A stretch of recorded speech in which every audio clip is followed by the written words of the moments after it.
Speaking with Mr. Stringer this morning on November 2nd. He is a small business owner in Sebastian, Florida, a small city in the northern part of South Florida. Mr. Stringer, how long have you been self-employed? This time around, it's been since the end of 2008. So right at the beginning of the housing crisis, Yes, pretty much. I think largely had struck. It was in the process of hitting. and what events led to your decision to become self-employed during this time? Oh, well, I've been in and out of government at that particular time. You know, when you're a government attorney, you always live by 3 votes, and it's easy enough to have people not be happy because you're not always bearing good news, you know.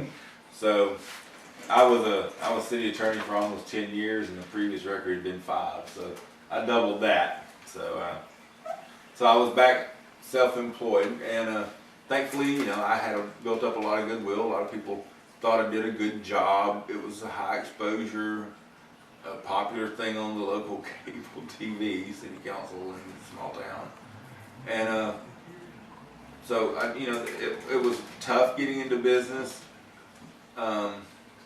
Ideally, I would have gone in at a time when business was expanding. Yes, sir. But I found myself going into business at a time when it was shrinking. But basically, I have a boutique practice, small number of clients. They tend to have a lot of business activities, so they're doing stuff, or they have referrals and their friends. So I found myself, it's funny, I don't advertise. I'm not even really listed separately in the phone book. It's all word of mouth. So very minimal overhead and very... Yes. Yeah, and it allows me to focus on these few businesses. I'm self-employed, sole practitioner, so my time is my own. Scheduling wise, I don't have to answer to anybody. I'm doing a home practice, which I had already found the last time I was private. I had a home practice because it just works better for me. I'm a night owl. You know, sometimes I just get going, and next thing I know, it's 3 or 4 in the morning. I'm still working. So you enjoy just the freedom that comes with being the sole employee of a company? Yes, yes. You know, it allows me to work, to adapt it into my lifestyle and what I'm doing. If I want to go on a trip, that's fine. I have to just account for myself. Yes, sir. And keep the work done. But yeah, we're good.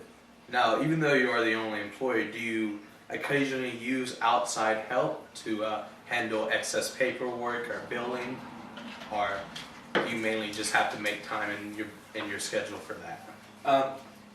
Mostly I handle it myself. You know, if there's a special project, I'll bring in somebody that I can, you know, in the area. But now for my own general stuff, it's mine. So. As you mentioned earlier, you don't really have you don't have a marketing structure at all, not even a website, and mainly rely on your ties that you made in your time working in the city government.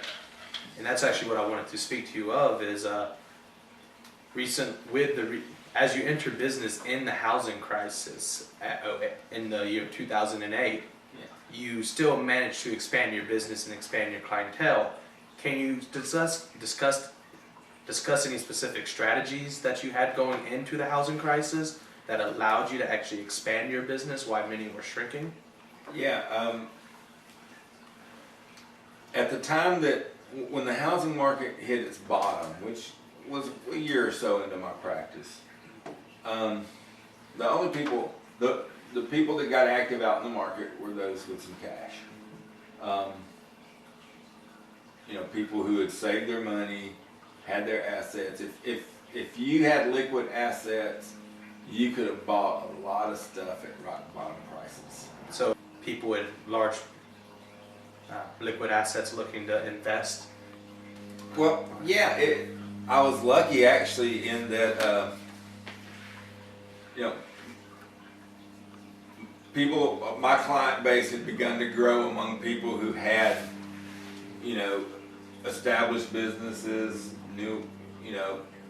and actually they got more active at that point because it was a good time to be buying things if you had the money.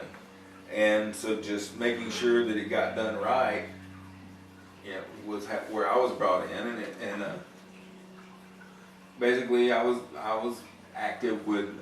I just knew the people that were established in the city, and they trusted me, and so I got lucky. It was the right time to do what I did. Right. If you don't mind me addressing what you discussed earlier, even with the economy as it was, there was still a select group of people who were looking to expand at that time.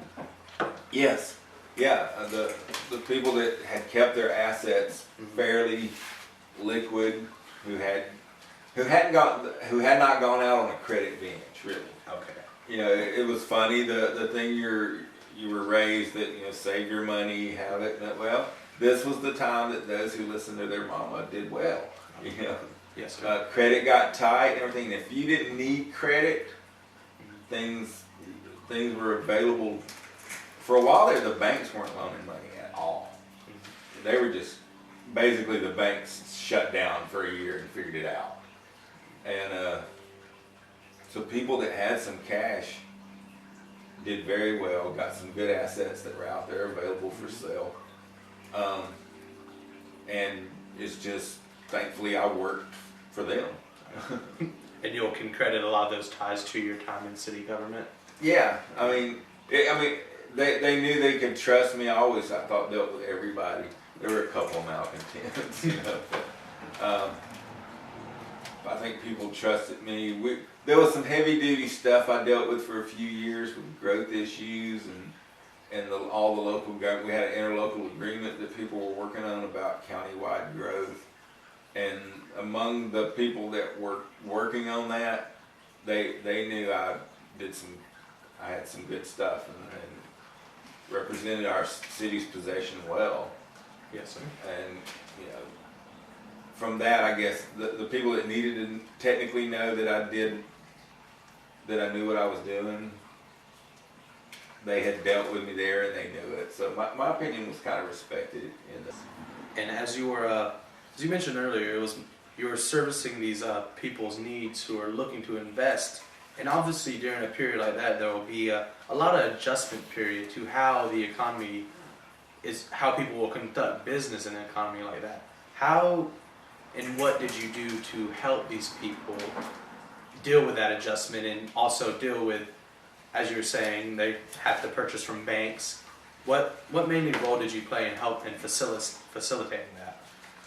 Well, we noticed that just watching the market and the trends, some of us said, well, until the inventory gets out of here that the banks were picking up. And there was a time when you went down the streets here and out of 10 houses, 7 would have for sale signs in front of them on a block. And there was no new construction. It was years and the inventory for real estate was so high.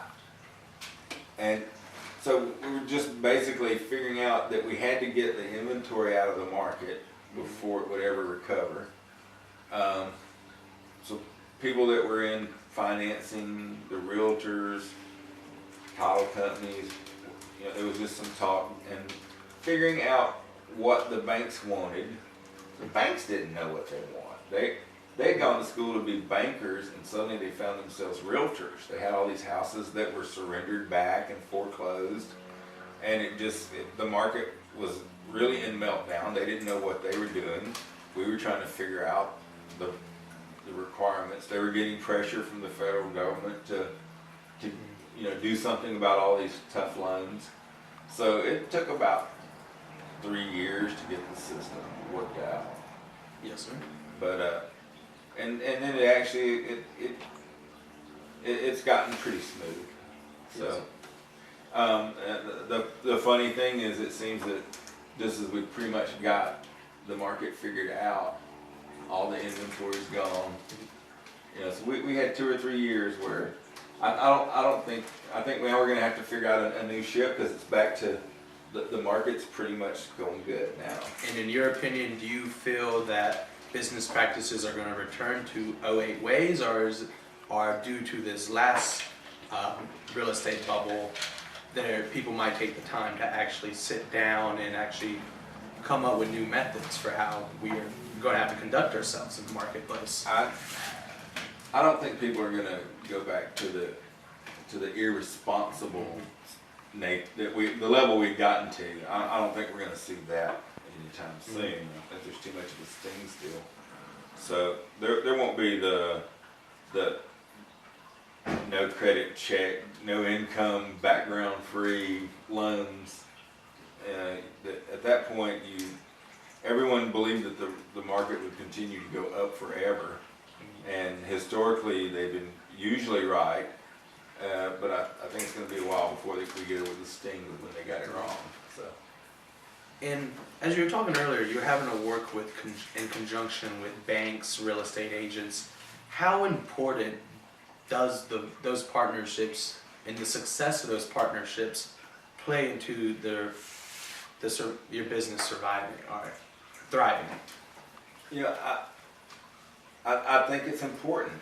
You get a group of people that you know can work together and get things accomplished, and that you can trust, and it helps. I mean, I've got a number of them that I work with. I do all the work that they come across.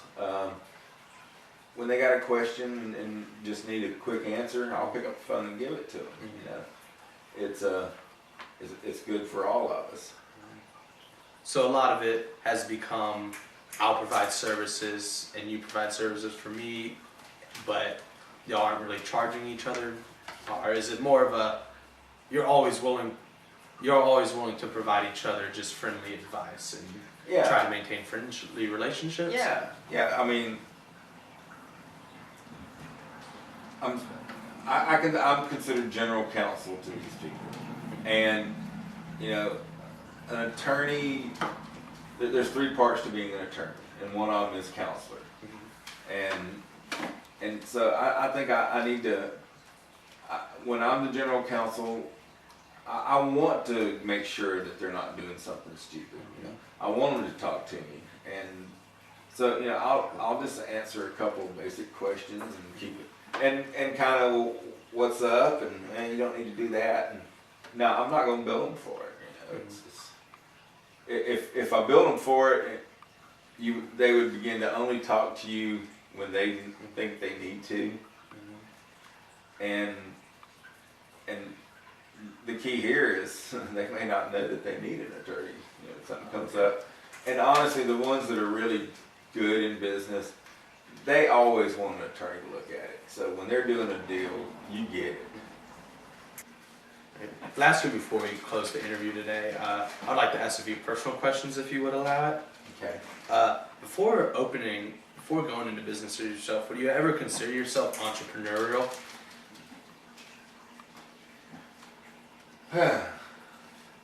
In a weird sense, yes.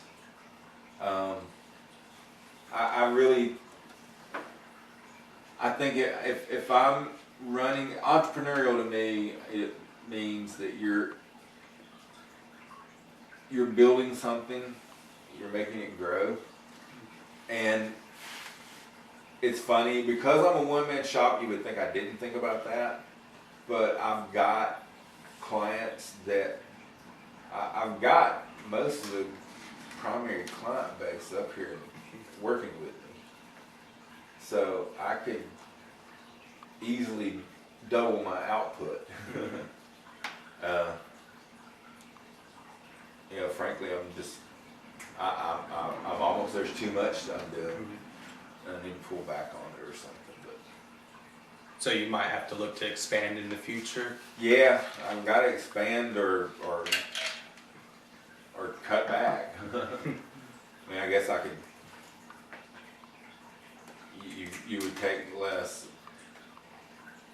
You take fewer new clients, Mhm. you stick a little more to the, probably some of the marginal stuff I take, and I know I'm not gonna get paid completely good for or something. I would stop doing that, but. Become a more exclusive clientele base. If Yeah, but actually, sometimes it's just, sometimes I just want to take a case because I know the other attorney's being a bully. Mhm. So I'll try to figure out some way that I can do it, maybe reduced or depending on when I get paid or something like that. But yeah, I may have to become more just strictly business and Yes. be more entrepreneurial.